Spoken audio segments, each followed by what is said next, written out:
Look, we all love Thanksgiving. It's a time to get together with your loved ones, drink a little wine, and eat so much turkey you fall face first into a coat rack. But things can get a little tense when you start talking college football, especially if your biggest rival is asking you to pass the mashed potatoes. Hey, Keith, why don't you pass them yourself? You ever think about that?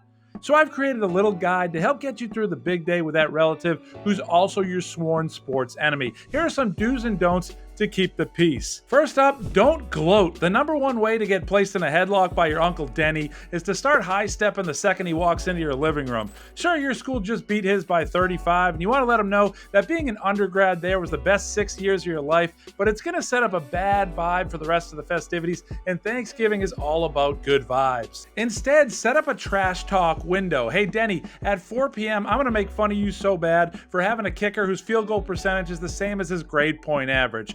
This way, you can take verbal shots out of the way and then back to the dessert table because Mama made a bun cake. Don't answer the door rocking a custom-fit jersey. You may think you're repping your school, but what you're really doing is letting the party know that you will headbutt anybody who brings up the 2007 Rose Bowl. That means you, Aunt Sheila. Keep it moving. Instead, suggest a football game after dinner and pop on your finest team headband. This way you get to rep your alma mater while also lowering your shoulder on a power sweep. Sorry, Grandma, that's part of the game. Head on a swivel. Don't spend all day arguing about who has a better recruiting class next year. It's going to scare off your new girlfriend that you know the names of so many guys who haven't even been to their senior prom yet. At least pretend to read a book.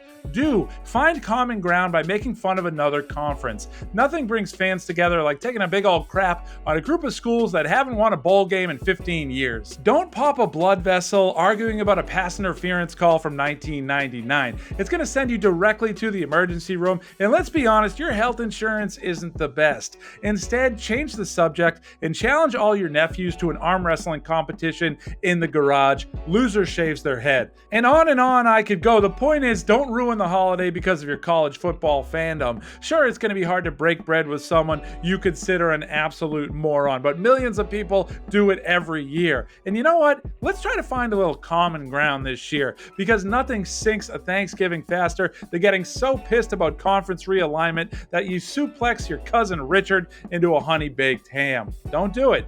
It's going to throw off the mood. Hey, we were going to eat that ham. Happy Thanksgiving, everybody.